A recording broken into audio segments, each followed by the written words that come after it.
1940లో British India విభజన సమయంలో India మరియు పాకిస్తాన్ రెండు స్వతంత్ర దేశాలుగా ఏర్పడ్డాయి. ఈ విభజనలో బ్రిటిష్ ఇండియా ప్రాంతాలు మతపరమైన ఆధారంగా అంటే హిందువులు ఎక్కువ జనాభా ఉన్న ప్రాంతాలను భారత్, ముస్లిం ఎక్కువ ఉన్న ప్రాంతాలు పాకిస్తాన్ కు విభజించబడ్డాయి. అయితే 562 స్వదేశీ రాజ్యాలు భారత్ లో లేదా పాకిస్తాన్ లో లేదా చేరే స్వేచ్ఛను కలిగి ఉన్నాయి లేదా స్వాతంత్రంగా ఉండే హక్కును కూడా అవి కలిగి ఉన్నాయి. జమ్మూ కాశ్మీర్ రాజ్యం మహారాజా హరిసింగ్ నేతృత్వంలో ఒక సంక్లిష్ట స్థితిలో ఉంది. ఈ రాజ్యంలో ముస్లిం బహుళ జనాభా సుమారు 77% ఉన్నప్పటికీ హిందూ రాజు పాలనలో ఉంది. భౌగోళికంగా భారత్ మరియు పాకిస్తాన్ రెండింటికి సమీపంలో ఉండడం వల్ల రెండు దేశాలకు వ్యూహాత్మకంగా ముఖ్యమైనది. మహారాజా హరిసింగ్ మొదట స్వాతంత్రంగా ఉండాలని భావించారు. రెండు దేశాలతో స్టాండ్ స్టిల్ ఒప్పందం కుదుర్చుకున్నారు. దీని ప్రకారం రవాణా, సమాచారం మరియు వాణిజ్యం వంటి సేవలు కొనసాగుతాయి. 1947 దాడి మరియు పాకిస్తాన్ జమ్మూ కాశ్మీర్ తనలో కలుపుకోవాలన్న ఆశతో ఉంది. అక్టోబర్ 1947లో పాకిస్తాన్ మద్దతుతో లష్కరులు మరియు స్థానిక మిలిషియా జమ్మూ కాశ్మీర్ పై దాడి చేశారు. వారు కాశ్మీర్ లోయ వైపు వేగంగా ఆక్రమించుకుంటూ వచ్చారు. శ్రీనగర్ కు సమీపంలోని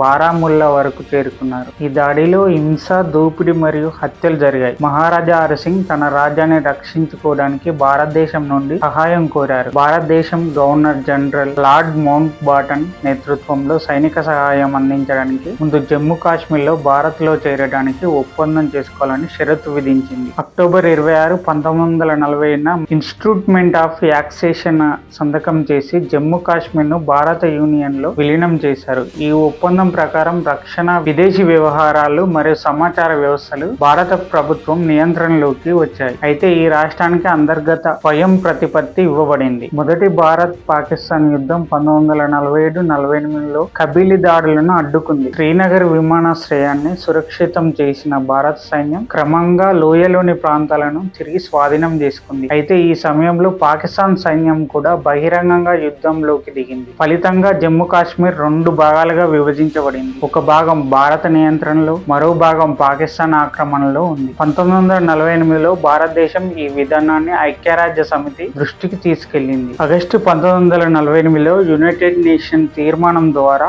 యుద్ధ విరమణ, పాకిస్తాన్ సైనిక ఉపసంహరణ మరియు జమ్మూ కాశ్మీర్ భవిష్యత్తును నిర్ణయించడానికి ప్రజాభిప్రాయ సేకరణ నిర్వహించాలని సిఫారసు చేసింది. అయితే ఈ పాకిస్తాన్ తన సైన్యాన్ని ఉపసంహరించకపోవడం మరియు రెండు దేశాల మధ్య అనుకూలతల కారణంగా ప్రజాభిప్రాయ సేకరణ ఎప్పుడు జరగలేదు. జనవరి 1, 1949న యుద్ధ విరమణ జరిగింది. లైన్ ఆఫ్ కంట్రోల్ LOC ఏర్పడింది. ఈ లైన్ జమ్మూ కాశ్మీర్ ను రెండు భాగాలుగా విభజించింది. అందులో ఒక భాగం ఆజాద్ జమ్మూ కాశ్మీర్. ఆజాద్ జమ్మూ కాశ్మీర్ కి సొంత అధ్యక్షుడు మరియు ప్రధానమంత్రి ఉన్నప్పటికీ విదేశీ వ్యవహారాలు, రక్షణ మరియు ఆర్థిక విధానాలు పాకిస్తాన్ నిర్వహిస్తుంది. గల్గిట్ బల్టిస్తాన్ ఈ ప్రాంతం ఉత్తరాన ఉంది మరియు వ్యూహాత్మకంగా ముఖ్యమైనది ఎందుకంటే ఇది చైనాతో సరిహద్దును పంచుకుంటుంది. 1947లో గిల్గిట్ స్కాట్స్ బ్రిటిష్ అధికారుల మద్దతుతో మహారాజా పాలనకు వ్యతిరేకంగా తిరుగుబాటు చేసి ఈ ప్రాంతాన్ని పాకిస్తాన్ కు అప్పగించారు. గిల్గిట్ బల్టిస్తాన్ ని పాకిస్తాన్ 2009 వరకు ప్రత్యేక రాజకీయ హోదా ఇవ్వకుండా నేరుగా నిర్వహించింది. 2009లో దీనికి పరిమిత స్వయం ప్రతిపత్తి ఇవ్వబడింది,